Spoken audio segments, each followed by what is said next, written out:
Je suis très heureuse au nom de la Fondation Giacometti et de ce programme Giacometti chez vous d'accueillir aujourd'hui dans cette salle de conférence virtuelle Thomas Hoguet, que vous devez voir sur votre écran, qui est maître de conférence à Paris 4 Sorbonne, maître de conférence en lettres modernes, en littérature, et qui a soutenu une thèse il y a quelques années portant sur un sujet qui nous touche de près, puisqu'il s'agissait de Giacometti et des écrivains, des rapports entre Giacometti et des écrivains. Cette thèse a été publiée chez Classique Garnier. Vous voyez ici voilà, le livre que vous pouvez donc tous lire en complément de cette conférence. Aujourd'hui, Thomas Hoguet va aborder un sujet tout à fait spécifique, qui est celui de la relation entre Simone de Beauvoir et Alberto Giacometti. En effet, si l'importance des écrits et même de la personnalité de Jean-Paul Sartre et de la philosophie existentialiste sont bien connus pour apprécier la réception de l'œuvre d'Alberto Giacometti après-guerre et ont eu un grand impact sur la manière dont on a compris l'œuvre de Giacometti, la relation entre Giacometti et Simone de Beauvoir est nettement moins célèbre, nettement moins travaillée, nettement moins mise en valeur. Et c'est pourquoi nous avons voulu aujourd'hui inviter Thomas Hoguet pour nous parler de liens entre Alberto Giacometti et Simone de Beauvoir. Donc, Thomas Hoguet, je vais vous laisser la parole pour 1 heure et ensuite nous prendrons quelques questions. À vous. Merci beaucoup, Émilie. Donc, bienvenue à ce tête-à-tête avec Simone de Beauvoir et Giacometti.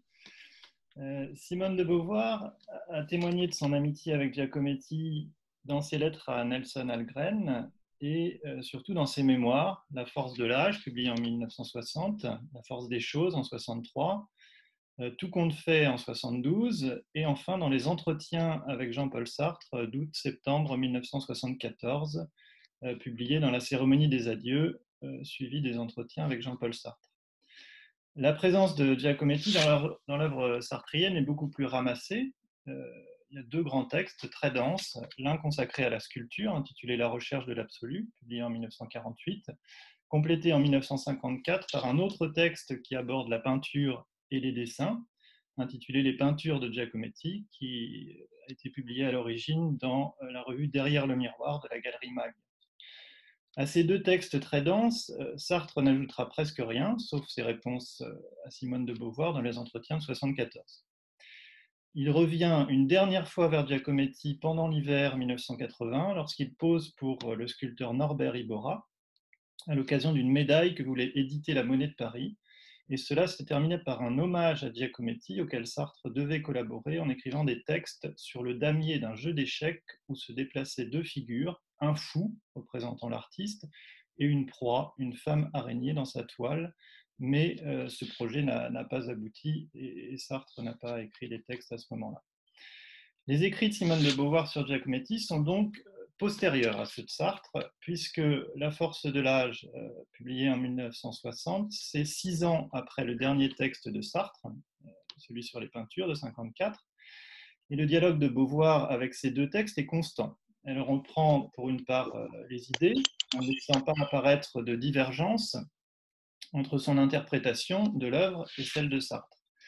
Mais Beauvoir, on pourrait dire, conserve la chair autour du noyau sartrien. Elle restitue la passion du dialogue, la soif d'échange, l'art de la conversation qui caractérise les rapports entre le couple Sartre-Beauvoir et Giacometti, chacun ayant soif de débattre sur tous les sujets, l'art et la philosophie bien entendu, mais également la littérature, l'amour, la politique et bien d'autres. Beauvoir redonne donc... Ah, mais je m'aperçois que je n'ai pas utiliser le PowerPoint. Je suis désolé, j'avais prévu pour... ici, on a un manuscrit, un tapuscrit pardon, de La recherche de l'absolu, le texte de Sartre qui est annoté par Giacometti. Et ici, un dessin de Simone de Beauvoir par Giacometti. Donc Simone de Beauvoir redonne à l'amitié son cadre, son décor, sa part d'anecdote. Elle donne une idée de l'intensité et de la vivacité des échanges entre le couple qu'elle forme avec Sartre et Giacometti. Et ces textes font entendre beaucoup plus directement que ceux de Sartre la parole même du sculpteur. C'est donc un véritable portrait de Giacometti que les textes de Beauvoir donnent à lire par petites touches, un portrait en mouvement, qu'on peut placer en regard de celui de Beauvoir par Giacometti en 1946, une série de dessins de Simone de Beauvoir qui figurent dans des pages de carnet. Donc ici on en a un exemple, et qui appartiennent à la fondation de Giacometti. Le visage de Simone de Beauvoir y est interrogé de face et de profil, et avec des essais de socle et même de double socle. Ces dessins préparent la réalisation de la sculpture, une tête de Simone de Beauvoir sur double socle. Donc on a ici la version en plâtre, et puis elle sera fondue ensuite en bronze. Donc une sculpture de 14 cm de haut. Nulle part Simone de Beauvoir n'évoque les séances de pause dans l'atelier. Il est possible que la sculpture ait été faite de mémoire à partir de dessins, mais Simone de Beauvoir a donc le privilège d'être le seul écrivain dont Giacometti ait réalisé une sculpture. En effet, on a beaucoup de dessins d'écrivains, en particulier des dessins de Sartre, de l'entourage de Sartre, comme Jean Genet, Michel Léris et bien d'autres, et puis de très nombreux écrivains, René Char, André Dubouchet. Je ne les citerai pas tous.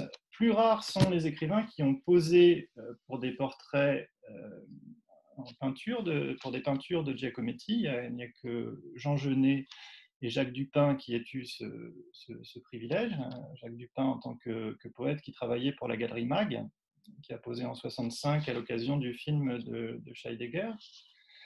Mais cette petite tête de Simone de Beauvoir, au bout de sa pique ou de sa tige, pour reprendre le vocabulaire employé par Giacometti, on pense en effet bien sûr à la tête sur tige de 1947.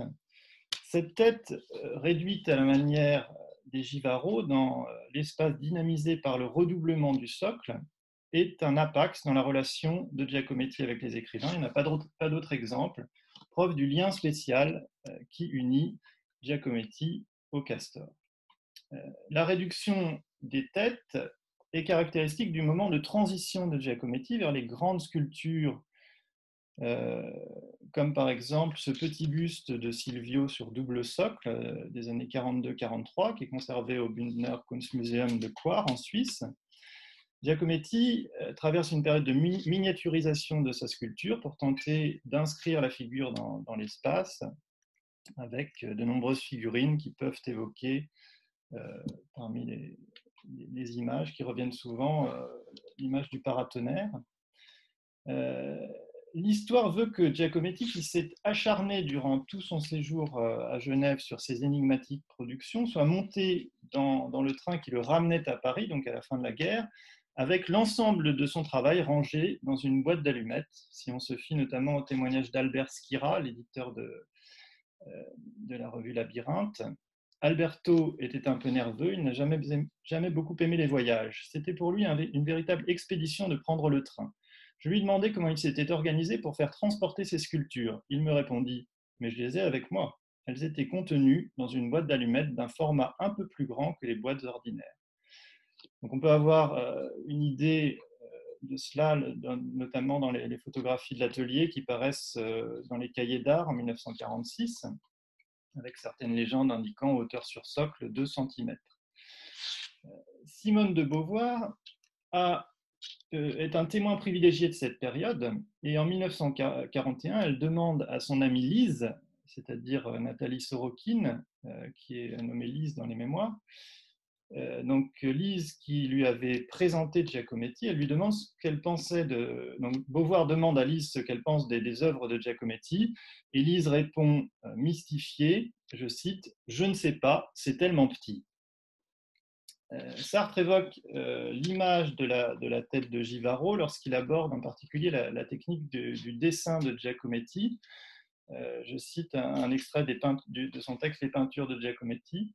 Observez comme les multiples traits qu'il trace sont intérieurs à la figure qu'il décrit. Voyez comme il représente des relations intimes de l'être avec lui-même, le pli du veston, la ride d'un visage, la saillie d'un muscle, la direction d'un mouvement.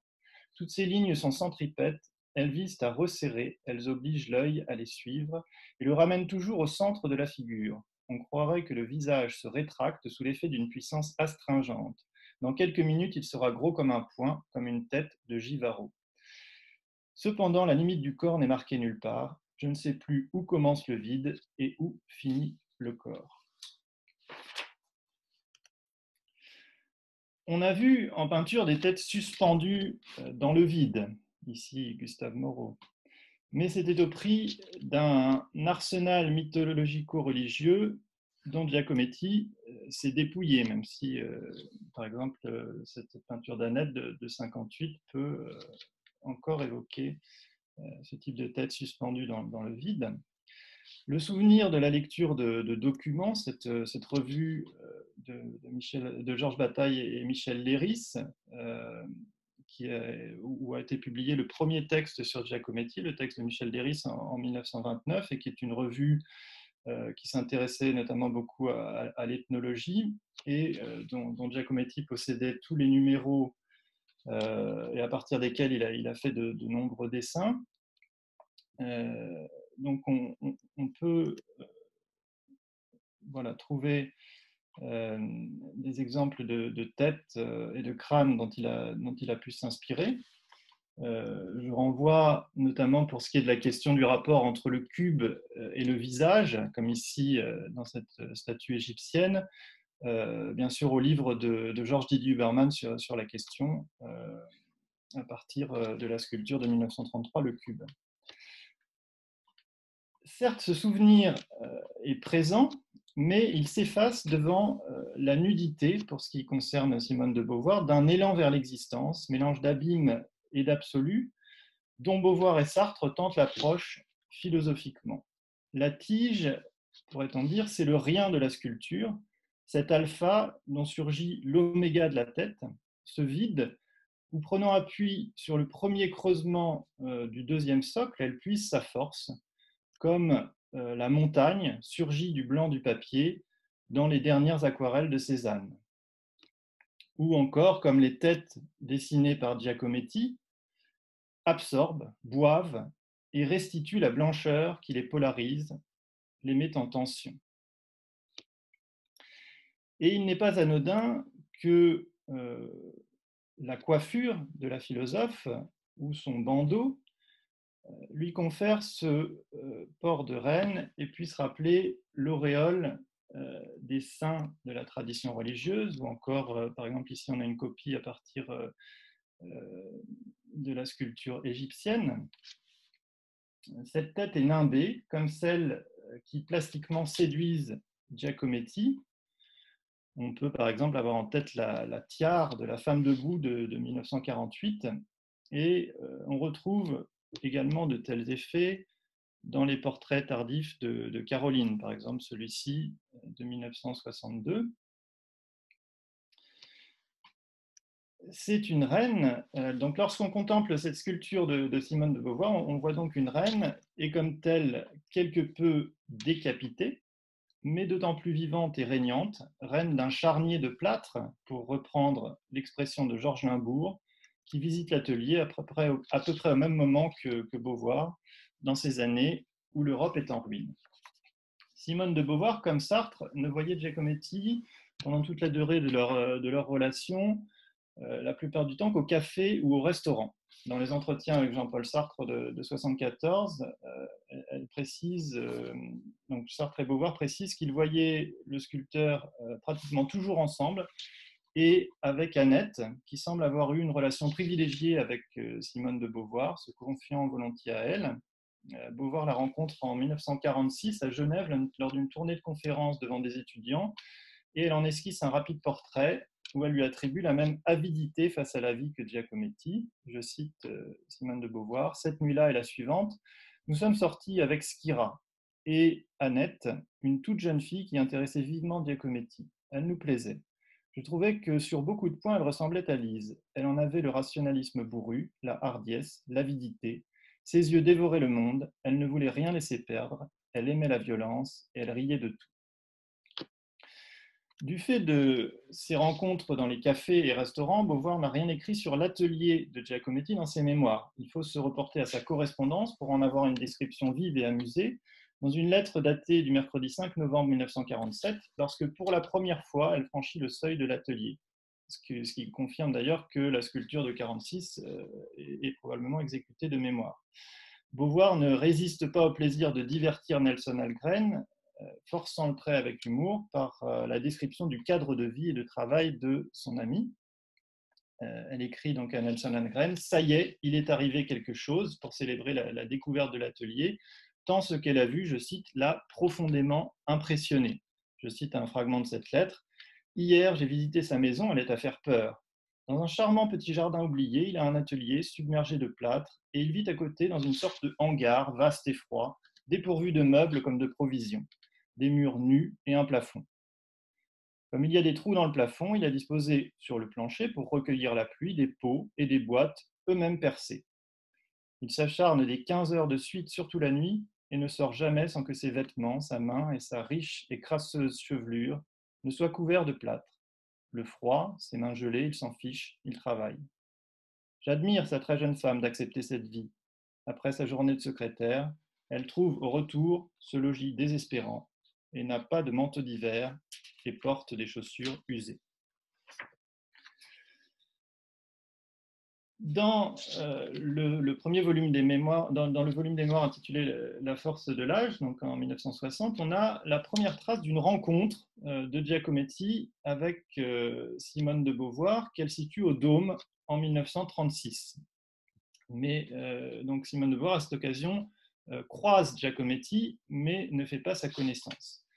Elle évoque cette rencontre avec Giacometti dans La force de l'âge dans une sorte de diptyque. On a la première touche d'un portrait qui sera poursuivi au fil de l'évocation des années partagées jusqu'à la mort de Giacometti en 1966. Donc si l'on admet qu'ils se sont rencontrés en 1941, une relation de 25 ans. Voici donc dans ce passage l'apparition de Giacometti dans le texte beauvoirien, dans un passage situé, donc, comme je l'ai dit, vers 1936, mais comme le premier volume des mémoires est écrit à la fin des années 50, il s'agit bien sûr d'un point de vue rétrospectif. Nous étions particulièrement intrigués par un homme au beau visage raboteux, à la chevelure hirsute, aux yeux avides, qui vagabondait toutes les nuits sur le trottoir, en solitaire, ou accompagné d'une très jolie jeune femme. Il avait l'air à la fois solide comme un rocher et plus libre qu'un elfe. C'était trop. Nous savions qu'il ne faut pas se fier aux apparences, et celle-ci avait trop de séduction pour que nous ne la supposions pas décevante. Il était suisse, sculpteur, et s'appelait Giacometti. Donc voici la première touche, la première impression faite à Beauvoir par Giacometti lorsqu'elle le croise en 1936. En 1941, Sartre revient à Paris après avoir été prisonnier en Allemagne. Giacometti, quant à lui, ne partira à Genève qu'en décembre 1941. Et donc Beauvoir et lui font probablement chez Lippe la connaissance de Giacometti par l'intermédiaire de celle qui est donc désignée comme Lise dans les mémoires de Simone de Beauvoir et qui est Nathalie Sorokin, une élève de la classe de philosophie de Beauvoir au lycée Camille C à Paris, qui prend rapidement place au sein de ce que Sartre et Beauvoir désignent comme la famille, avec Olga et Wanda Kozakiewicz. Donc, certains de ces traits de caractère inspirent en particulier le personnage d'Hélène dans Le sang des autres. Je parle de Lise ici. Il faut attendre ensuite, lorsqu'on feuillette la force de l'âge, la page 503 pour que le fragment que je viens de vous lire et qui avait été laissé en suspens soit complété. Donc on a le second volet du diptyque, qui est un long développement sur le sculpteur et l'état de ses recherches dans ces années où les trois amis se voient souvent. Et ce deuxième volet du portrait donne il y a un parallèle appuyé avec le premier, et Simone de Beauvoir donne congé à sa méfiance initiale envers les apparences. Pour une fois, la nature n'avait pas triché. Ce que promettait son visage, Giacometti le tenait, À le regarder de près, d'ailleurs, il sautait aux yeux que ses traits n'étaient pas ceux d'un homme ordinaire. Donc, texte rédigé à la fin des années 50, mélange de souvenirs personnels de Simone de Beauvoir et peut-être d'autres souvenirs, ceux de la lecture de l'étude de Sartre sur Giacometti, publiée en 1948. En effet, dans La force de l'âge, il y a de nombreux échos avec le texte de Sartre. Par exemple, le visage raboteux de Giacometti, qui devient visage minéral ensuite dans le texte de Beauvoir, évoque le texte de Sartre, où Sartre évoque Giacometti comme un roc en train de rêver l'humain. Les yeux avides de Giacometti, qui sont évoqués par Simone de Beauvoir, peuvent également rappeler certains passages du texte de Sartre. Je ne connais personne qui soit, autant que lui, sensible à la magie des visages et des gestes. Il les regarde avec une envie passionnée, comme s'il était d'un autre règne. Dans ce premier portrait du sculpteur, Simone de Beauvoir manifeste donc sa volonté de lui retourner son attention passionnée envers les autres, de restituer la séduction de son apparence, ce magnétisme de Giacometti dont les nombreux écrivains qui l'ont côtoyé font état. Sa personnalité et son regard suscitent donc une forme d'émulation chez l'écrivain qui est Simone de Beauvoir au moment de faire son portrait. C'est que cette attention et cette soif sont à l'origine de leur amitié. Elle reconnaît en Giacometti l'intelligence qui, je cite, colle à la réalité et lui arrache son vrai sens. Le titre de cette conférence, La force d'une tête, est emprunté à Jean Genet, qui a rencontré Giacometti par l'intermédiaire de Sartre et Beauvoir et qui a magnifiquement évoqué dans les portraits de Giacometti, qui a magnifiquement évoqué ces portraits comme capables de révéler, je cite, la force qu'il y a dans une tête. Je citerai ce passage de l'atelier d'Alberto Giacometti.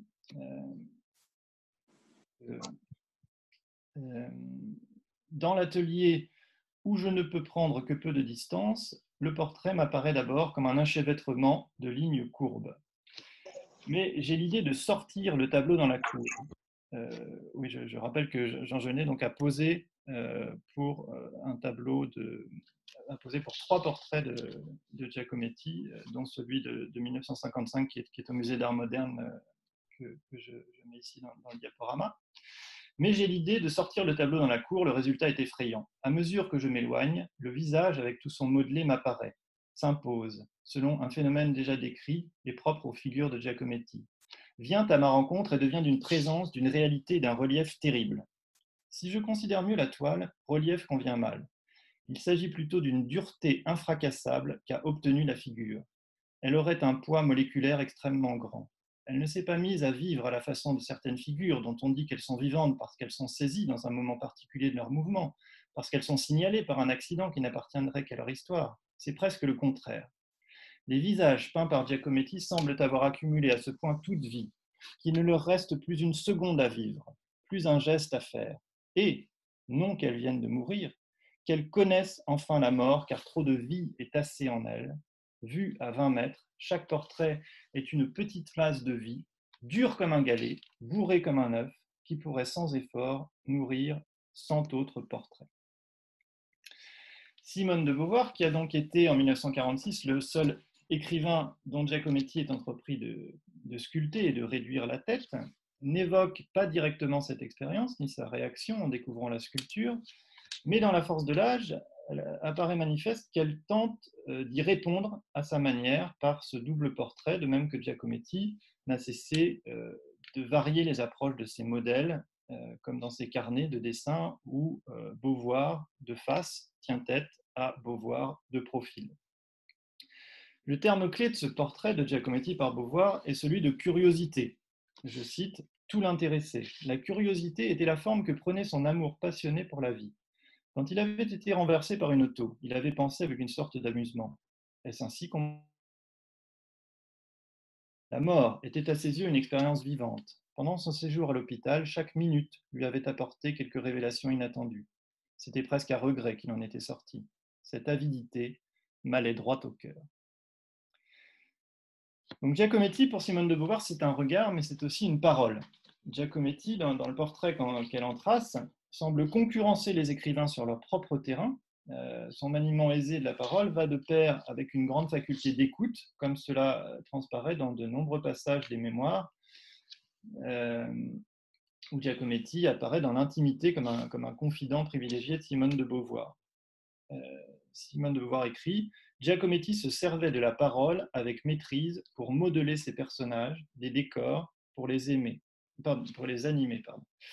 Et il était de ces très rares individus qui, en vous écoutant, vous enrichissent. » Dans l'horizon mimétique attendu de Lut Pictura Poesis, qui veut, depuis le poète latin Horace, que la littérature se compare à la peinture dans une émulation réciproque, il est intéressant de constater que Beauvoir ici emploie le vocabulaire de la sculpture, elle emploie le verbe modeler. Le projet de l'écrivain recoupe donc celui du sculpteur au sein d'une curiosité mutuelle, réciproque, où chacun devient le modèle et le miroir de l'autre. Mais Beauvoir va plus loin et propose dans ce texte une exploration théorique de l'œuvre de Giacometti qui est abondamment nourrie par la parole du sculpteur, et elle tente d'analyser sa pratique.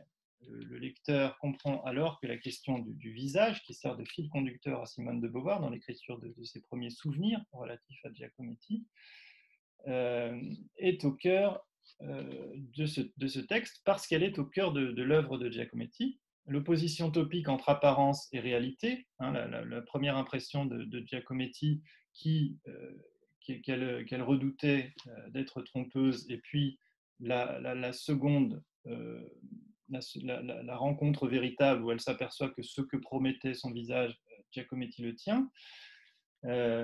Donc, il y a un dépassement de l'opposition topique entre apparence et réalité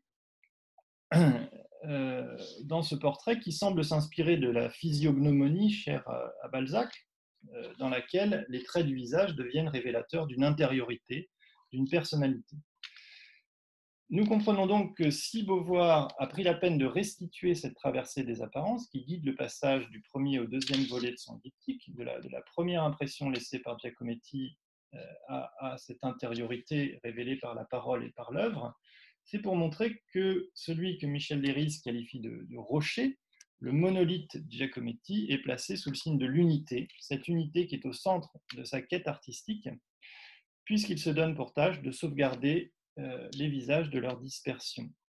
Cherchant à annuler la position rétrospective qui est la sienne au moment de l'écriture, l'auteur de La force de l'âge reprend le problème de la dispersion de la matière en donnant un état des recherches de Giacometti pour la période concernée. Que cherchait-il au juste? Moi aussi, la première fois que je les vis, ces sculptures me déconcertèrent. Il est vrai que la plus volumineuse avait à peine la taille d'un petit pois. Au cours de nos nombreuses conversations, il s'expliqua. Il avait été autrefois lié avec les surréalistes. Je me rappelais en effet avoir vu dans L'Amour fou, son nom, et donc L'Amour fou d'André Breton, et la reproduction d'une de ses œuvres. Il fabriquait alors des objets tels que les aimés bretons, qui ne soutenaient avec la réalité que des rapports allusifs. Mais depuis 2 ou 3 ans, cette voie lui apparaissait comme une impasse. Il voulait revenir à ce qu'il jugeait aujourd'hui le véritable problème de la sculpture, recréer la figure humaine. Breton avait été scandalisé. Une tête, tout le monde sait ce que c'est. Giacometti répétait cette phrase avec scandale. À son avis, personne n'avait réussi à tailler ou à modeler une représentation valable du visage humain. Un visage, nous disait-il, c'est un tout indivisible, un sens, une expression. Mais la matière inerte, marbre, bronze ou plâtre, se divise au contraire à l'infini. Chaque parcelle s'isole, contredit l'ensemble, le détruit. Il essayait de résorber la matière jusqu'aux extrêmes limites du possible. Ainsi en était-il arrivé à modeler ces têtes presque sans volume, où s'inscrivait, pensait-il, l'unité de la figure humaine, telle qu'elle se donne au regard vivant. Ce passage marque un moment charnière du rapport entre Giacometti et les écrivains, puisque s'y édifie le mythe qui occultera longtemps la réalité des rapports avec Breton, réduite à cette formule sans cesse reprise, une tête, tout le monde sait ce que c'est. Le rejet par Sartre du surréalisme et des arts de l'imaginaire sont pour beaucoup dans cet anathème. Sartre et Beauvoir ne chercheront jamais à approfondir le lien entre la partie de l'œuvre qu'ils ont vue émerger et celle qui précède. Donc, ce passage de La force de l'âge contribue à creuser le gouffre entre ce qu'Yves Bonnefoy désigne comme les deux époques de l'œuvre de Giacometti. Dans le moment de transition que vise ici Simone de Beauvoir, c'est-à-dire la période 1936-1941, Giacometti n'avait d'existence textuelle que par André Breton, donc, qui publie L'Amour fou en 1936, où il y a effectivement un texte consacré à l'objet invisible de Giacometti, intitulé Équation de l'objet trouvé. Bien sûr, il y avait le texte de Michel Leiris, mais Michel Leiris ne l'a jamais repris en volume et donc ne l'a jamais publié en dehors de la revue Document. Alors que finalement, c'est Sartre qui va accueillir de manière décisive l'aboutissement des recherches de Giacometti après-guerre. Beauvoir précipite ce passage d'une période à l'autre et l'occultation de la plus ancienne. Rappelons que Giacometti, après avoir été sculpteur surréaliste reconnu, est exclu du groupe en février 1935 pour avoir recommencé à travailler d'après modèle, ce qui, pour Breton, allait à contresens de l'histoire de l'art telle qu'il la concevait. Mais en 1947, au moment du retour d'Amérique de Breton, il y a une exposition intitulée Le surréalisme en 1947, et il semble, d'après la correspondance Breton-Giacometti, que Breton tente de faire pression sur Giacometti à cette occasion pour qu'il réintègre le groupe après avoir considéré d'un œil intéressé l'évolution de son œuvre. C'est ce que suggère par exemple cette lettre de 1947 que je vais lire ici, une lettre de Giacometti à André Breton. Cher ami, il me faut revenir sur mon attitude à propos de l'exposition surréaliste. À la fin de notre discussion à Flore, tu avais refusé, sur mon refus de l'alvéole pour ma sculpture, ma proposition de participer à la rétrospective de l'exposition. Avant-hier au restaurant, tu acceptais cette même proposition. Mais comment pouvais-tu l'accepter puisque, comme tu le déclarais un moment, il n'y avait plus de rétrospective. Au milieu de la discussion, je n'ai pas prêté attention à cette déclaration. Déjà, tu m'avais demandé de collaborer au catalogue. Malgré moi, je ressentais immédiatement une hostilité et un manque de volonté pour cette proposition. Je sentais que ma collaboration au catalogue changeait de caractère de ma participation à l'exposition. Par là, je devenais solidaire de toute exposition et du groupe surréaliste aujourd'hui. Et cela, je ne le suis pas. Malgré que je vous ai dit mon impossibilité de faire une gravure, le manque de temps réel correspond forcément à un manque de volonté, tu l'as toi-même souligné, vous avez insisté, vous avez pressé, et tu as continué avec un ton plus autoritaire encore hier au téléphone. Je déteste ces méthodes dont je n'ai plus l'habitude. Si je veux faire quelque chose, je veux le faire librement et pas sous la pression, parce qu'on insiste. Je ne veux pas avoir la main forcée. Je propose une chose, vous voulez m'en imposer une autre, qui fausserait tout à fait ma position. Et donc, Simone de Beauvoir prend un malin plaisir à faire résonner dans son texte cette phrase devenue par la suite emblématique de l'incapacité de Breton à comprendre la portée des recherches de Giacometti face au modèle. Une tête, tout le monde sait ce que c'est. Alors que Giacometti s'apprêtait à montrer que ce savoir n'est qu'une illusion qui empêche l'accès à l'inconnu de toute tête. En faisant résonner cette phrase de Breton, Beauvoir prend donc plaisir à précipiter le passage d'un Giacometti surréaliste vers un Giacometti sartrien, capable de distance et d'ironie envers son passé surréaliste, comme dans cette anecdote, par exemple, qu'elle rapporte dans La force des choses, un souvenir daté du 30 avril 1946. Donc Simone de Beauvoir écrit dans La force des choses « Je vais au Petit Saint-Benoît dîner avec Bost et Pontalis. Giacometti arrive en même temps que nous et s'assied à la même table. Il est plus en forme que jamais et raconte un tas d'histoires. À la fin du repas, une salière se renverse. Bost la relève. Giacometti prend son air sorcier. Je me demandais qui la relèverait. Et c'est vous. Moi, je ne l'aurais pas relevé, dit Pontalis. On les relève toujours, dit Giacometti. Alors, Bost, évidemment, ce n'est pas fait pour être renversé. Giacometti pénétré. Ah, si vous aviez dit ça devant Breton, c'était la brouille. Un peu plus loin, le 13 mai, Beauvoir note « Nous déjeunons au casque avec Giacometti. On se demande comment Breton va être reçu à son retour à Paris. Aragon est atterré du peu d'enthousiasme avec lequel est accueilli personne ne m'aime. Il croit à un complot fasciste. » Beauvoir participe donc à l'occultation de toute une partie de l'œuvre de Giacometti dont l'importance ne serait réévaluée que tardivement par la critique. On voit à travers ces deux citations que dans La force des choses, il s'agit moins d'un portrait ou d'une réflexion en profondeur sur l'œuvre de Giacometti que d'un Giacometti Giacometti au jour le jour, de la chronique d'une amitié et d'une fréquentation quotidienne par petites touches dispersées, sporadiques. Pour en revenir à La force de l'âge et au deuxième volet du diptyque qui s'y déploie, il faut souligner qu'en 1960, lorsqu'elle rédige ses souvenirs de 1941, la mémoire de Simone de Beauvoir est encombrée par les textes de Sartre ainsi que par les conversations ultérieures avec Giacometti, dont elle ne peut pas faire totalement abstraction. Elle place ainsi, à la fin de ce passage, quelques remarques sur la hantise du vide chez Giacometti. Je cite, « Pendant toute une époque, quand il marchait dans les rues, il lui fallait toucher de la main la solidité d'un mur pour résister au gouffre qui s'ouvrait à côté de lui.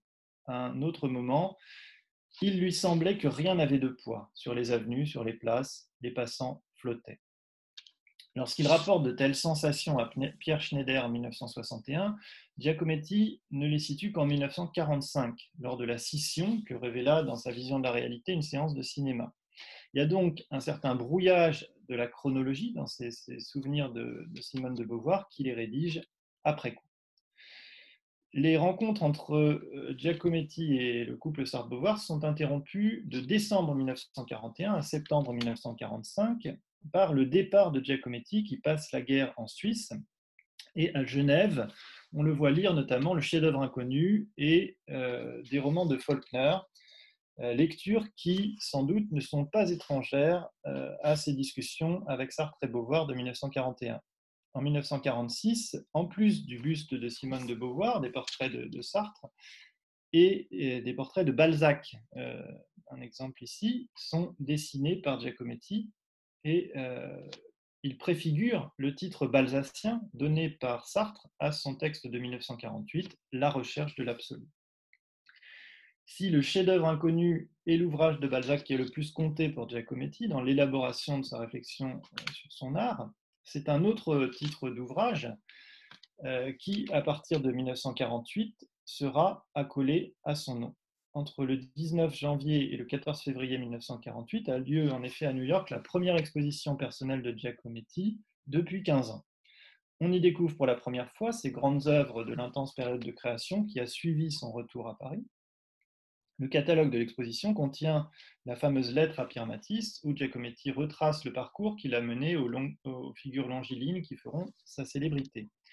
Il contient également un autre texte qui va propulser son succès soudain et c'est donc The Search of the Absolute de Jean-Paul Sartre qui paraît la même année en français dans les temps modernes sous le titre La recherche de l'absolu puis est repris dans Situation. Tous les écrivains qui vont tenter d'aborder après-guerre l'œuvre de Giacometti vont avoir à se situer par rapport à ce texte et à ce titre qui donc vient de Balzac, La recherche de l'absolu, un des romans auxquels Balzac tenait le plus, publié en 1834. Or, lorsque Beauvoir, dans ce diptyque de La force de l'âge, s'interroge à travers Giacometti sur l'unité du visage, considéré comme un tout indivisible, elle tente un portrait de Giacometti en chercheur d'absolu balzacien qui ne prend sens finalement que par rapport au texte Sartre qui en éclaire les développements futurs ou passés selon que l'on considère le souvenir ou l'écriture du souvenir. Or, l'origine du titre choisi par Jean-Paul Sartre est bien à chercher en 1941, donc dans ses rencontres avant le départ de Giacometti pour Genève, où Simone de Beauvoir et lui ont été les témoins de ce long combat du sculpteur contre le vertige de la divisibilité de la matière décrit dans La force de l'âge. Sartre et Beauvoir ont vu la sculpture de Giacometti s'abîmer dans l'infiniment petit. Ils ont vu Giacometti résorber la matière jusqu'aux extrêmes limites du possible, comme Balthazar Claës, le héros de La recherche de l'absolu de Balzac, entreprenait de décomposer l'azote pour en extraire la substance commune à toutes les créations, je cite, l'absolu. Comme Balthazar Claës à la recherche de la chimie unitaire, Giacometti leur a semblé chercher la sculpture unitaire et même plus généralement un art unitaire. Cet art doit se débattre avec la mort et le vertige de la division et celui de la mort à l'œuvre dans les figures. Et Giacometti cherche le visage tel qu'il se donne au regard vivant. Le texte de Simone de Beauvoir ménage donc une prolepse, puisqu'il est tout entier tendu vers l'œuvre que Sartre aura sous les yeux lorsqu'il écrira La recherche de l'absolu. Peut-être, je cite ce passage, peut-être trouverait-il un jour un autre moyen d'arracher l'unité de la figure humaine à la vertigineuse dispersion de l'espèce. Pour l'instant, il n'avait su inventer que celui-là. Donc, dans l'évocation de ses souvenirs de 41, il y a déjà l'annonce de la période de 1945-48. Le texte de ce moyen dont il est question, c'est l'élongation des sculptures qui permettent à Giacometti, à partir de 1945, de sortir du minuscule tout en conservant l'unité de la figure. C'est donc vers Sartre, à partir des réflexions duquel Beauvoir écrit, qu'il faut revenir pour trouver la formulation première de ce problème de la divisibilité de la matière, qui l'a conduit au rapprochement entre les recherches de Giacometti et celles du personnage de Balzac. Pour Sartre, Giacometti a transposé en sculpture la quête unitaire, prométhéenne, du chimiste balzacien, mais il ne tient pas de lui que par ce but partagé. Le rapport même de l'artiste à sa passion, le fait qu'il sacrifie tout l'accessoire à une idée fixe, peuvent justifier un rapprochement avec le héros de Balzac, qui est un bourgeois flamand qui causa sa propre perte et la ruine de sa famille. Se souvenant du début de la guerre, Beauvoir note « Le succès, la gloire, l'argent, Giacometti s'en foutait, il voulait réussir son coup ». Il offre alors l'image du vertige destructeur, des passions dévorantes, par de nombreuses anecdotes. La mémorialiste Beauvoir s'emploie à nourrir la légende du sculpteur. Je cite, « Il avait une drôle de manière de travailler, ajoutait Lise. Tout ce qu'il faisait dans la journée, il le cassait au cours de la nuit, ou inversement. Un jour, il avait entassé dans une charrette à bras les sculptures qui remplissaient son atelier, et il avait été les balancer dans la Seine. De même que Claes se soucie peu de tirer parti des réactions chimiques dont il croise en chemin la formule, comme la cristallisation du carbone ou la réduction des métaux, Giacometti n'a que faire des étapes intermédiaires qui jalonnent sa quête. Il dédaigne ses ébauches et les expositions, et Sartre peut alors conclure « L'unité merveilleuse de cette vie, c'est son intransigeance dans la recherche de l'absolu ». Pourtant, à la différence de Balzac, Sartre présente un Claes qui, même s'il refuse encore de l'admettre, a réussi. Il a déjà fait sa découverte. Claes a eu son eureka, mais sur son lit de mort, sans qu'il puisse être transmis à son entourage et aux lecteurs du roman. À la différence de ce mourant, le Giacometti de Sartre a gagné. L'exposition de 48 le prouve aux yeux du philosophe, mais s'il a trouvé l'absolu, c'est simplement que dans l'opération, cet absolu a changé de contenu. Il ne s'agit plus de la cause première et unique de toutes les choses vivantes, mais d'un absolu artistique, tel que le recherchait un autre personnage de Balzac, qui est cette fois Fraunhofer. Produire par l'art l'illusion de la vie. Cet absolu subit de plus l'attraction d'une perspective philosophique nouvelle, puisque Sartre reprend ainsi les mots du titre, en reprenant ainsi il reprend les mots du titre de Balzac, mais il en déplace le sens en croisant deux références, la recherche de l'absolu et le chef-d'œuvre inconnu. Il accorde alors ces références avec une pensée qui vient de produire son ontologie dans L'être et le néant. Il tente ensuite d'en déduire une esthétique qui se nourrit largement des débats incessants avec Giacometti, dont cette période lui offre l'occasion. L'article sur Giacometti constitue une ébauche de cette esthétique, et dans ses entretiens de 1974 avec Simone de Beauvoir, Sartre confiera sa dette à l'égard de Giacometti, je cite, « Il m'expliquait la sculpture en m'expliquant sa sculpture. » Vous étiez en quelque sorte inspiré par lui, conclut Simone de Beauvoir, qui pourrait également reprendre cette formule conclusive pour elle-même. En effet, dans L'être et le néant, Sartre est parvenu à assumer par une seule philosophie l'opposition kantienne entre le champ nouménal, ce que nous pouvons percevoir par les sens, entre le champ phénoménal, ce que nous pouvons percevoir par les sens, et l'être nouménal, qui lui est inaccessible à la connaissance.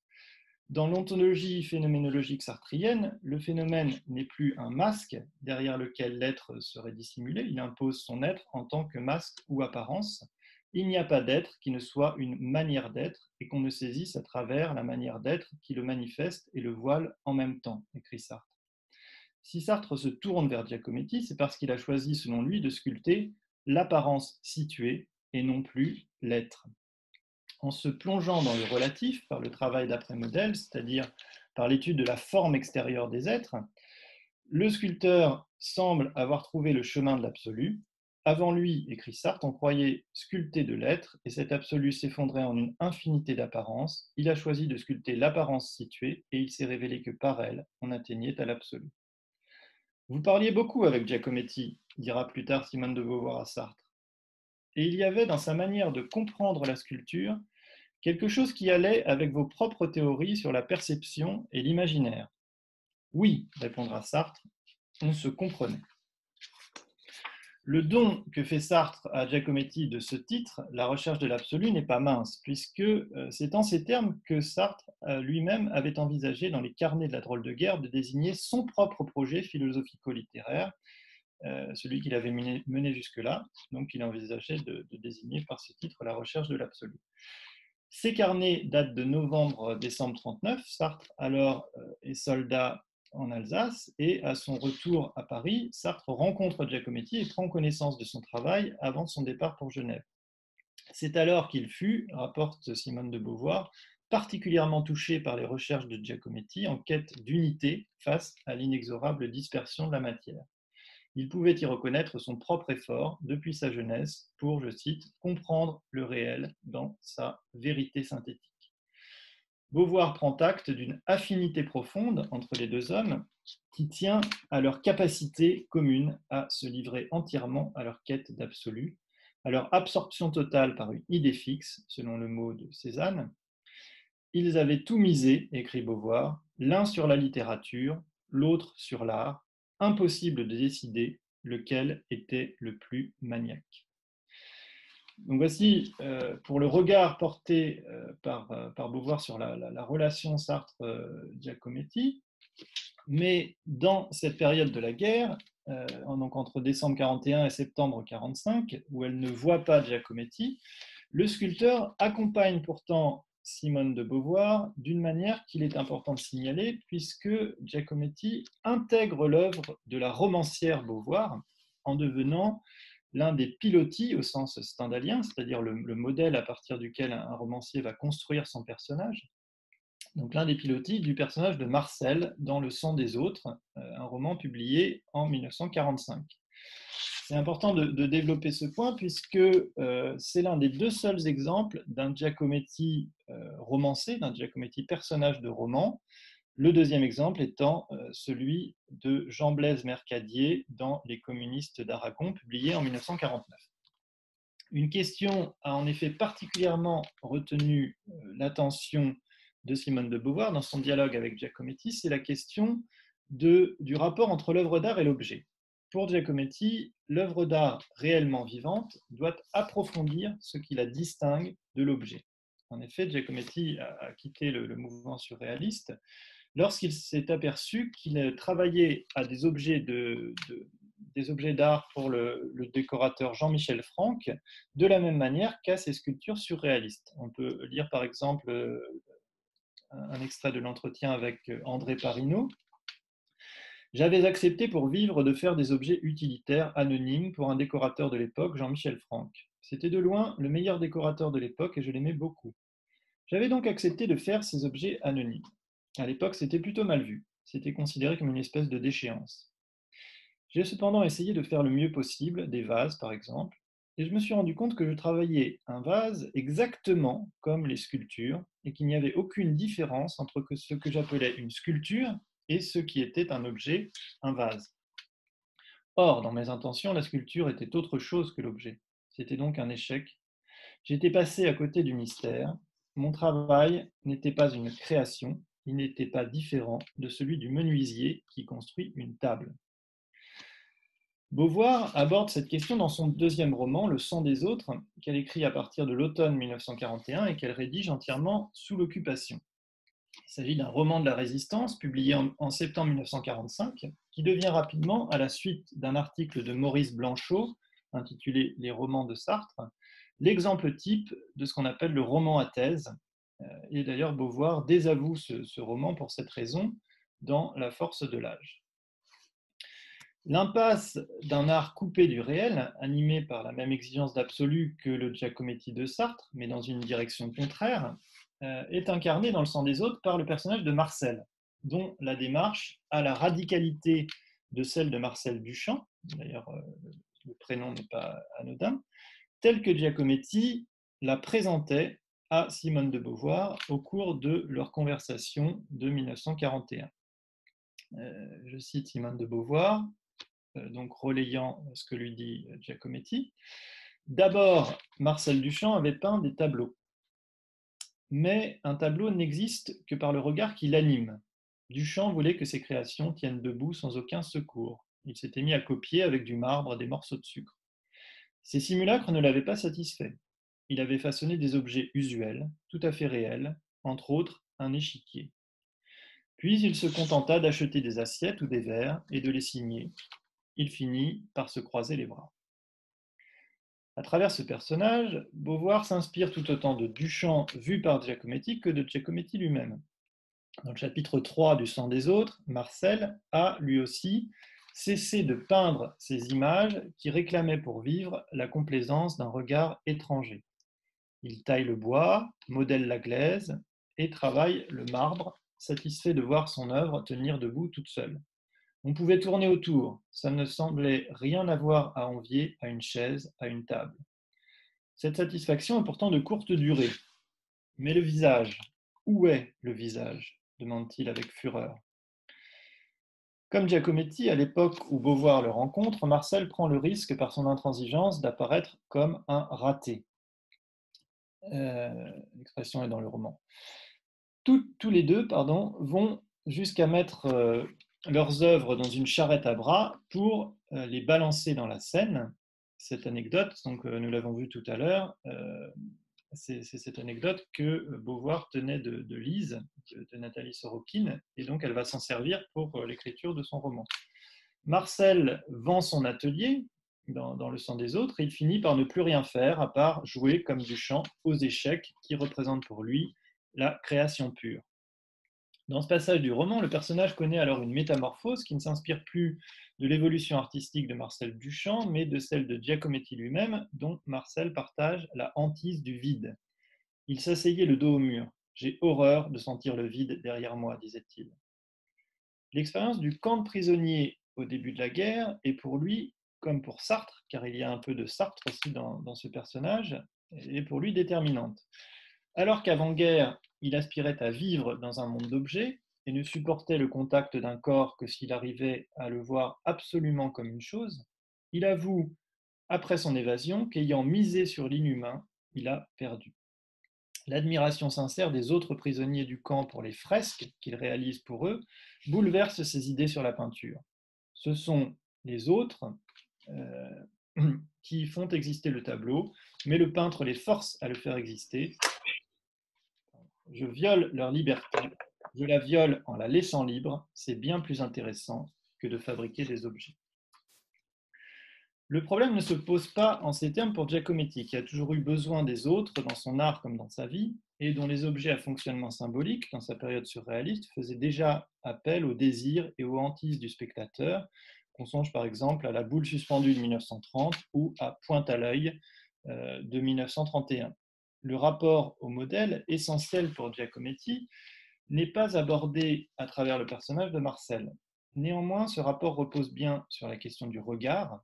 Le travail d'après-modèle de Giacometti montre que l'autre introduit dans le champ perceptif une profondeur inépuisable. Dans l'expérience du regard, la profondeur d'autrui apparaît indissociable de la profondeur qu'il ouvre en retour dans celui qui s'acharne à l'observer. Cette expérience abyssale dépasse la perception proprement dite pour unir sujet et objet qui se confondent dans une seule profondeur de présence. Les œuvres nées de cette expérience ne peuvent exister sans le spectateur qui rejoue dans son rapport à l'œuvre la relation entre le peintre et le modèle. Il cherche sans doute quelque chose d'impossible, dit Blomard, le personnage principal du roman Le sang des autres, à propos de Marcel. La quête de Giacometti va également droit à l'impossible et abolit l'idée même d'une fin, puisque par son regard, autrui se donne autant qu'il se dérobe et que toujours il excède la tentative de saisie de l'artiste. Cette conception d'une œuvre d'art sans fin trouve bien sûr de nombreux échos dans la littérature, qu'on pense par exemple aux fins cycliques dans les pièces de Beckett, de Genet ou d'Ionesco, et Sartre lui-même, dont l'œuvre, depuis la morale annoncée à la fin de L'être et le néant au deuxième tome de la critique de la raison dialectique, en passant par les chemins de la liberté, dont l'œuvre de Sartre est elle-même marquée par l'inachèvement. Et donc il se reconnaît dans la démarche de Giacometti et déclare dans La recherche de l'absolu, à propos de Giacometti, il n'en finira jamais, simplement parce qu'un homme est toujours au-delà de ce qu'il fait. La relation entre Beauvoir, Sartre et Giacometti semble avoir connu un certain déclin dans les années précédant la mort de Giacometti, le couple étant moins sensible au tournant pris par son œuvre pendant ces années-là. Mais surtout, en 1964, le récit que fait Sartre dans les mots de l'accident de 1938, qui devait laisser Giacometti pour une certaine période boiteux et marchant avec une canne, donne lieu à un froid dans les relations entre Sartre, Beauvoir et Giacometti. Cet épisode, qui avait symbolisé pour Simone de Beauvoir la curiosité insatiable de Giacometti, cette curiosité partagée sur laquelle reposait leur amitié, Sartre en insère une autre version entre deux paragraphes des mots, illustrant le refus du hasard qui avait été le sien à 10 ans. De cette attitude, Giacometti emblématise l'extrême inverse et le sculpteur devient, dans ses ultimes lignes de Sartre, sur lui, le prétexte d'un éloge de la contingence. Je cite ici les mots. Donc, ce qu'écrit Sartre dans les mots. Il y a plus de 20 ans, un soir qu'il traversait la place d'Italie, Giacometti fut renversé par une auto. Blessé, la jambe tordue, dans l'évanouissement lucide où il était tombé, il ressentait une sorte de joie. Enfin, quelque chose m'arrive. Je connais son radicalisme. Il attendait le pire. Cette vie qu'il aimait au point de n'en souhaiter aucune autre, elle était bousculée, brisée, peut-être, par la stupide violence du hasard. Donc, se disait-il, je n'étais pas fait pour sculpter, pas même pour vivre. Je n'étais fait pour rien. Ce qui l'exaltait, c'était l'ordre menaçant des causes tout à coup démasquées et de fixer sur les lumières de la ville, sur les hommes, sur son propre corps plaqué dans la boue, le regard pétrifiant d'un cataclysme. Pour un sculpteur, le minéral n'est jamais loin. J'admire cette volonté de tout accueillir. Si l'on aime les surprises, il faut les aimer jusque-là, jusqu'à ces rares fulgurations qui révèlent aux aviateurs que la Terre n'est pas faite pour eux. Or, il s'avère que l'épisode s'était déroulé non pas place d'Italie, comme le veut le miroir déformant de la littérature, mais place des Pyramides, et que son sens aux yeux de Giacometti avait été tout différent. Et Simone de Beauvoir se fait l'écho de cette incompréhension finale dans les ultimes notes de ses mémoires sur Giacometti, trouvant assez d'arguments pour absoudre Sartre d'un décalage dont elle reporte finalement les responsabilités sur Giacometti. Donc je cite ici un extrait de Tout compte fait, publié par Simone de Beauvoir en 1972. Et donc où elle aborde cette dernière période de sa relation avec Giacometti. Nous ne l'avons pas beaucoup vu cette année. Donc elle parle ici de l'année 1964. À mon grand étonnement, comme nous revenions du RSS, Olga m'a dit qu'il en voulait à Sartre à cause d'un passage des mots où il était question de lui. Dans un bar de Montparnasse, elle l'avait entendu dire à son ami Lothar, donc Élie Lothar, le photographe qui posait à l'époque pour Giacometti, « Je suis content que Sartre ne revienne qu'en juillet, j'aurais eu le temps d'oublier. Il était très sombre, a-t-elle ajouté. Il s'est expliqué avec Sartre en octobre. Je n'étais pas fâché, mais désorienté, a-t-il dit. Dans les mots, Sartre avait raconté, d'après une conversation avec Giacometti, que celui-ci, renversé par une auto place d'Italie, avait pensé en un éclair « quelque chose m'arrive ». Et Sartre commentait « J'admire cette volonté de tout accueillir. Si l'on aime les surprises, il faut les aimer jusque-là. » Or, l'épisode avait eu un sens tout différent. Giacometti se préparait à partir pour Zurich et il regrettait de quitter une femme qu'il aimait. Sortant de chez elle, place des Pyramides, et renversé par une auto, dans l'ambulance qui l'emportait, il s'était réjoui d'un accident qu'il retenait à Paris. Si Sartre avait pu faire de cette histoire un récit si inexact, il cessait d'être lui-même. Mais c'est votre récit que j'ai repris, objecta Sartre. Si la réaction de Giacometti avait été aussi insignifiante qu'il le disait aujourd'hui, nous en aurions à peine pris note. Et à vrai dire, on ne voit pas pourquoi il ne l'aurait signalé.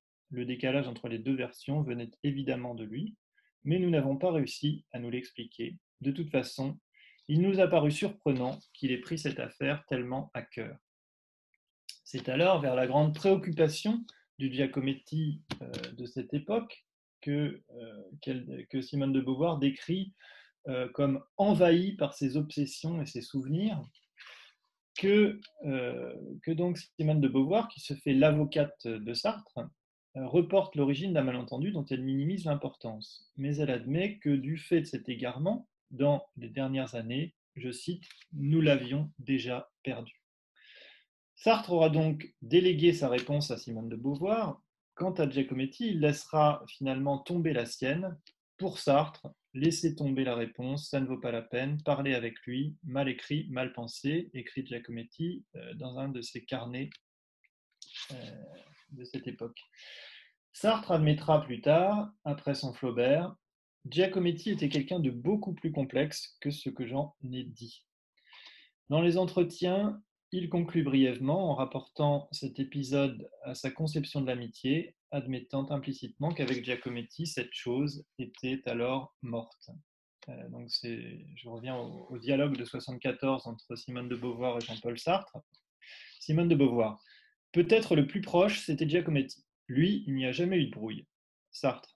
Il n'y a jamais eu de brouille, mais il y a eu des froideurs. Beauvoir. À cause d'une histoire que vous aviez racontée dans les mots et qui n'était pas exactement ce qu'il pensait être la vérité. Sartre. Giacometti, ça a été bien jusqu'au tout dernier temps. Mais à cause de cette histoire, les derniers mois, il était brouillé avec moi, ou à peu près. Beauvoir. Beaucoup de vos amitiés ont fini en brouille. Pourquoi ça a été comme ça? Sartre. Ça ne me fait rien de me brouiller. Une chose est morte, voilà tout. Giacometti pouvait être très susceptible sur les épisodes de sa vie qui avaient un sens important pour lui et ne pouvait voir sans exaspération un autre s'en emparer pour les instrumentaliser, et qui plus est, pour produire un contresens. Sartre avait usurpé la parole de Giacometti, qui aimait à varier les versions d'un même souvenir, et il portait un coup d'arrêt à cet art de la fugue en figeant une fois pour toutes l'épisode et son sens. Pour les poètes de la génération suivante, ceux qui fréquentent Giacometti lors de la parution des mots, dans les années 60, ce malentendu superficiel est pourtant l'indice d'un malentendu beaucoup plus profond qui porte sur le sens même de la recherche de l'absolu. Dans sa monographie, Yves Bonnefoy, donc publiée en 1991, Yves Bonnefoy reconnaît qu'en ces années d'immédiate après-guerre, le philosophe a posé avec raison la question fondamentale, celle de l'existence, de l'être au monde, mais qu'alors l'existentialisme, ou ceux qui passaient pour tel, ou ce qu'on en disait dans les conversations d'atelier, mettait trop l'accent sur l'idée d'angoisse. Que manquait-il à cette pensée? Pour Yves Bonnefoy, c'est le sens de l'un qui naît de la poésie. La pensée de Sartre relève donc en effet d'un dualisme métaphysique qui s'exprime dans bien des formules de son article. Celui-ci oppose radicalement l'homme, source absolue de ses mouvements, et la matière, simple grumeau d'espace. Pour conclure qu'entre la matière et le modèle, je cite, l'écart paraît impossible à combler. Ce qui Bonnefoy nommerait la gnose de Sartre, son horreur de la matière proliférante de l'existence, transparaît donc dès ce premier article et culmine dans les mots avec la comparaison de Giacometti à un aviateur qui découvre que la Terre n'est pas faite pour lui, formule qui heurte le parti pris de réalisme dont l'artiste assume le caractère profondément terrestre. Voici ce qu'écrit Yves Bonnefoy. Lui, l'auteur de Paris sans fin, donc de ce dernier recueil de lithographie de Giacometti, lui, l'auteur de Paris sans fin, il savait que le sentiment de l'absurde n'est de l'existence qu'une lecture trop superficielle, trop empiégée dans les mots pour même ressentir la vraie joie et le vrai tragique. Et il savait aussi que s'il échouait dans ses entreprises d'artiste, comme il l'avait dit à Sartre, c'était parce que la merveille est au-delà de toute prise, mais sans pour autant que cela prive de sens l'effort qu'on fait pour l'atteindre. Il n'en reste pas moins, et ce sera ma conclusion, que le premier volume de La force des choses contient un portrait pulvérisé de Giacometti, qui ne fait pas que relayer le discours de Sartre à propos du sculpteur, et qui permet de préciser la place décisive de celui-ci au sein d'une œuvre beauvoirienne qui tâtonne vers sa trajectoire propre. Cette lumière que la ressource des conversations de Giacometti projette sur l'œuvre de Simone de Beauvoir peut être figurée de manière symbolique par ces lampadaires de Giacometti, dont Beauvoir s'entoure lorsqu'elle se lance dans l'écriture du deuxième sexe et quitte l'hôtel pour sa chambre meublée, pour louer une chambre meublée rue de la Bûcherie. Je cite la force des choses. « J'en avais assez de vivre à l'hôtel. J'y étais mal protégé contre les journalistes et les indiscrétions. Mouloudji et Lola me parlèrent d'une chambre meublée où ils avaient habité rue de la Bûcherie. La locataire qui leur avait succédé voulait la quitter. Je m'y installai en octobre. Je mis des rideaux rouges aux fenêtres, j'achetai des lampadaires en bronze vert, exécutés d'après les idées de Giacometti par son frère. » Un peu plus loin, page 321 de l'édition Folio, « Ma chambre était décorée d'objets sans valeur mais pour moi précieux. Des œufs d'autruche sahariens, des tam-tams en plomb, des tambours que Sartre m'avait rapportés de Haïti, des épées en verre et des miroirs vénitiens qu'il m'avait achetés rue Bonaparte, un moulage en plâtre de ses mains, les lampadaires de Giacometti. J'aimais travailler face à la fenêtre. » Les sujets politiques et sociaux animent les conversations entre Giacometti et Beauvoir, et la question féminine, en particulier, semble avoir nourri de nombreuses discussions entre eux, suffisamment pour convaincre Beauvoir que Giacometti n'était pas de ses amis qu'elle risquait de perdre à la publication d'un tel livre. Je cite Simone de Beauvoir, « Les hommes de mon entourage, Sartre, Bost, Merleau-Ponty, Léris, Giacometti et l'époque des temps modernes, étaient sur ce point aussi de vrais démocrates. J'aurais plutôt craint, si je n'avais songé qu'à eux, d'avoir enfoncé des portes ouvertes. » On peut même se demander si Giacometti n'a pas été l'étincelle mettant le feu aux poudres de l'écriture du deuxième sexe. Il semble inciter Simone de Beauvoir à prêter l'oreille à une part sauvage, impulsive d'elle-même, lorsqu'il la trouve face à sa page blanche, aux deux magots. C'est ce que rapporte Simone de Beauvoir dans un autre passage de La force des choses, où Giacometti la trouve face à sa page blanche et lui lance « Que vous avez l'air farouche !»« C'est que je voudrais écrire, répond Simone de Beauvoir, et je ne sais pas quoi. » « Écrivez n'importe quoi, lui rétorque Giacometti. » Donc, dans ce passage, Giacometti, bousculant une approche trop intellectualisée de l'écriture, provoque la prise de conscience d'un désir profond de la romancière. En fait, j'avais surtout envie de parler de moi. Mais parler de soi, Beauvoir s'en aperçoit rapidement, c'est commencer à se demander ce que signifie être une femme. Un élément apparaît récurrent lorsque Beauvoir évoque Giacometti dans ses mémoires, et c'est peut-être intéressant de terminer en évoquant cet aspect de leur relation, c'est l'humour, le rire partagé, peut-être la bifurcation de la romancière vers l'écriture mémorielle tient-elle un peu à son envie de restituer le sel des conversations, comme celle qu'elle pouvait avoir avec Giacometti, d'en recueillir les traces, des fous rires. Pourtant, lorsqu'il s'agit de restituer l'ironie de celui-ci, répliquant à un Picasso qui semble découvrir pour la première fois le dessin, et donc Giacometti lui répondant « Oui, il y a du progrès », l'écriture mémorielle accuse ses limites. Ici, un journal ne sert à rien, écrit Simone de Beauvoir, il aurait fallu un appareil enregistreur pour noter les conversations irrésistibles entre Sartre et Giacometti. Et peut-être cet appareil enregistreur est-il celui des mémoires. Et je m'arrêterai sur cette réflexion en vous laissant face à cette photographie que je trouve extraordinaire d'Émile Savitry de 1946, où on voit Giacometti face à la tête de Simone de Beauvoir dans l'atelier.